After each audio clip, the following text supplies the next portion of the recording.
पति सौरभ की हत्या के आरोप में जेल में बंद मुस्कान बेहद अकेली पड़ गई है। उसने अपने बॉयफ्रेंड साहिल के साथ मिलकर पति की हत्या करने का खुलासा किया, जिसके बाद उसके माँ बाप ने ही उसे पुलिस के हवाले कर दिया था। अब वे मुस्कान का केस भी नहीं लड़ना चाहते और चाहते हैं कि मुस्कान को कड़ी से कड़ी सजा मिले। लिहाजा मुस्कान ने जेल प्रशासन से सरकारी वकील देने की गुहार लगाई। लेकिन इस बीच एक ऐसे एडवोकेट मोहम्मद इकबाल सामने आए हैं जिन्होंने मुस्कान का बचाव करने की इच्छा जताई है। इतना ही नहीं, वे मुस्कान का केस फ्री में लड़ना चाहते हैं। साथ ही उन्होंने इस बात की भी गारंटी दी है कि मुस्कान को फांसी की सजा नहीं होगी। आखिर वे ऐसा दावा क्यों कर रहे हैं, उनसे बातचीत की हमारे संवाददाता नईम सैफी ने। सौरभ हत्याकांड में उसकी पत्नी मुस्कान मेरठ जेल के अंदर बंद है और वहीं उसका प्रेमी जो साहिल है वो भी मेरठ जेल के अंदर बंद है, जिसको बंद होने के बाद में इन दोनों आरोपियों ने सरकारी वकील की मांग की है। लेकिन मेरठ में एक ऐसे वकील भी हैं जिन्होंने मुस्कान का केस लड़ने की इच्छा जाहिर की है और वो भी गारंटी के साथ कि मुस्कान को फांसी की सज़ा नहीं होगी। आखिर वो ऐसा क्यों कह रहे हैं और उनको मुस्कान का केस लड़ने की चाहत क्यों जागी है? स्वागत है आपका वकील साहब। जो मुस्कान को फांसी नहीं होगी और इस बात की आप गारंटी ले रहे हैं, वो गारंटी लेने के पीछे क्या कारण है?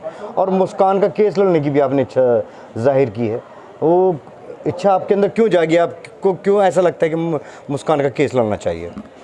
मुस्कान का जो केस है वो परिस्थिति साक्ष्य पर आधारित है, डायरेक्ट एविडेंस कोई नहीं है। और जहाँ डायरेक्ट एविडेंस हो वहाँ कानून में ये प्रोविज़न है कि उसे फांसी की सज़ा नहीं होगी। फांसी की सज़ा के लिए धारा 299 IPC को कवर करना होता है। अगर कवर नहीं है तो नहीं होगी।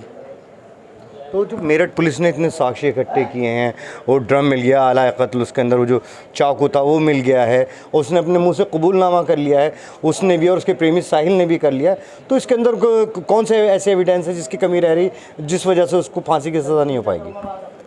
उन्होंने पुलिस अभिरक्षा में कन्फेशन किया है। पुलिस अभिरक्षा में किया गया कन्फेशन साक्ष्य में ग्राह्य नहीं है और जो चीज़ साक्ष्य में ग्राह्य नहीं है उसके आधार पर आजीवन कोई भी सज़ा नहीं हो सकती।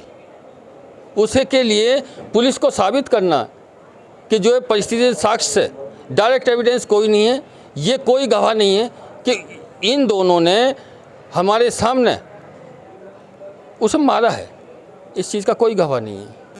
तो मतलब इस बात की आप गारंटी ले रहे हैं कि मुस्कान को फांसी कभी होगी ही नहीं? नहीं, फांसी नहीं होगी। CRPC में ये प्रोविज़न है, कानून में ये प्रोविज़न है, महिला और बच्चों के साथ सज़ा में रहम बरता जाता है। तो ये जो गारंटी है आपकी मुस्कान को लेकर के है या साहिल को लेकर के भी है? केवल मुस्कान के बारे में, क्योंकि महिला हैं, महिलाओं को कानून में रियायत दी जाती है। तो अच्छा ये बताइए, मुस्कान का जो केस आप फ्री लड़ना चाह रहे हैं, ऐसा क्यों चाह रहे हैं? आप फ्री क्यों लड़ना चाह रहे हैं जबकि पूरे देश के अंदर सौरभ के परिवार वाले उसकी फांसी की मांग कर रहे हैं?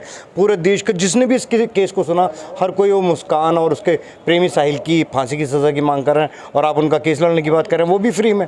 ऐसा क्यों? ऐसा इसलिए, अगर कोई किसी का केस नहीं लड़ेगा तो उसे इंसाफ कैसे मिलेगा? इंसाफ के लिए उन परिस्थितियों को कोर्ट में चैलेंज किया जाएगा जिससे सज़ा होती है। अगर नहीं लड़ा जाएगा तो कॉन्स्टिट्यूशन जो हमारा है, भारतीय संविधान, जो फंडामेंटल राइट्स हैं, उनका हनन हो जाएगा। उन्हें उससे बचने के लिए या उससे बचाने के लिए मैं जो उनका केस लड़ने के लिए तैयार हूँ।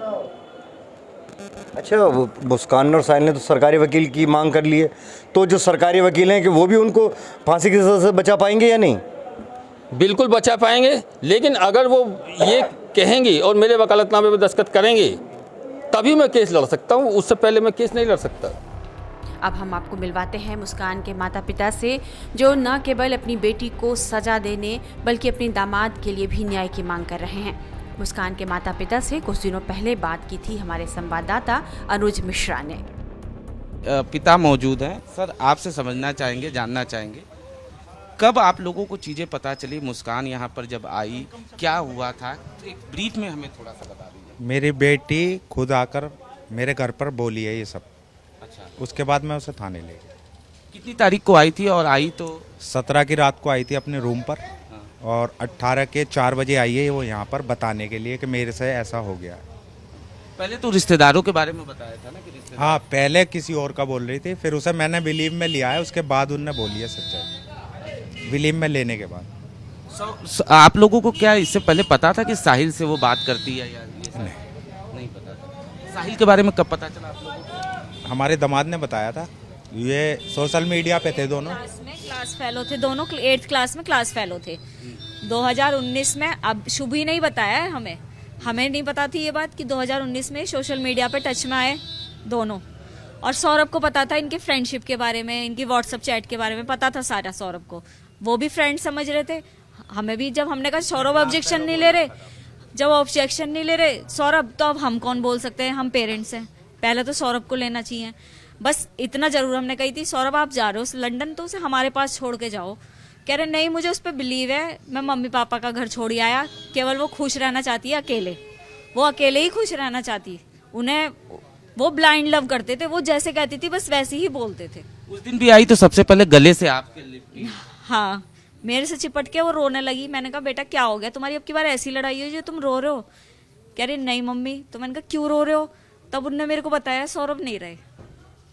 अच्छा, क्या वो साहिल नशा वगैरह भी देता था कुछ? जी, 2 साल से दे रहा था, जब से इन्हें मतलब मेरा दामाद चला गया था 2 साल के लिए, तब से उन्हें मौका मिल गया था पूरा, तब से 2 साल से दे रहा है। तो क्या लगता है नशे की वजह से ही ऐसी चीजें करता है? मैंने उससे पूछा नशे में हुआ है, कह रहे हम दोनों ही नशे में थे, दोनों नशे में। कोई नॉर्मल नहीं करते थे, उनने कल ही बताया हमें कि कोई सिगरेट में अजीब सा पाउडर, इंजेक्शन, हमें नहीं पता इन चीज़ों के बारे में, लेकिन उन्होंने खुद बताया कि मम्मी अब मैं सब कुछ छोड़ सकती हूँ, नशा नहीं छोड़ सकती। उस नशे ने अपने बच्चा छुड़वा दिया 5 साल का, तो और आप क्या सोच सकते हो कि वो क्या करती। जब ये लोग शिमला जा रहे थे तो बच्ची आपके यहाँ छोड़ वो शुरू से हमारे पास ही दामाद ही रही। छोड़ गए थे 1 तारीख को, वो तो इसकी 2 दिन की छुट्टी थी तो वो यहाँ छोड़ गए थे हमारे पास। अच्छा, फिर दामाद ने क्या कहा था, कहाँ जा रहे हैं वो? 2 दिन नहीं, उस टाइम कहीं नहीं जाना था उन्हें, 2 दिन के लिए यहाँ हमारे पास छोड़ गए थे कि आप रख लो, जब इसके खुलेगा स्कूल मैं ले जाऊँगा। अच्छा, दामाद। उसके बाद फिर 17 तारीख को, इस दौरान आप लोगों की फोन पे कोई बात हुई थी बेटी से? हाँ जी, बेटी से तो रोज हो रही थी, पर स्टेटस हमारे दामाद भी लगा रहा था, पर वो मोबाइल इसके पास था। मोबाइल से। ठीक है, थैंक यू। तो ये थे मुस्कान के पिता और माँ, जिनका साफ तौर पे ये कहना है कि मुस्कान जब यहाँ पर सबसे पहले पहुँची है, माँ से अपने गले लगी है, उसके बाद पिता से उसने कुछ और कहानी बताई, उसके बाद उसने पिता को हकीकत बताई, जिसके बाद उसके पिता उसे पुलिस थाने लेके गए। लेकिन घर वालों का इल्ज़ाम ये भी है कि साहिल उन्हें नशा देता था और इसी वजह से कहीं न कहीं मुस्कान नशे की आदी हो गई थी, और जिस वक्त इस वारदात को अंजाम दिया गया उस वक्त भी ये दोनों नशे में थे। जाहिर तौर पर ये आरोप है घर वालों का। सर एक बार बता दीजिए क्या निकला? सर आप लोगों ने जांच की है, क्या बताना चाहेंगे, क्या अभी अंदर?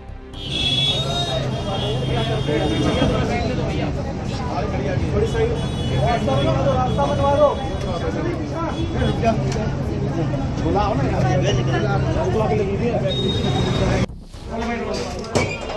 सौरभ के घर में इस वक्त फॉरेंसिक की टीम मौजूद है, आप तस्वीरों में देख सकते हैं।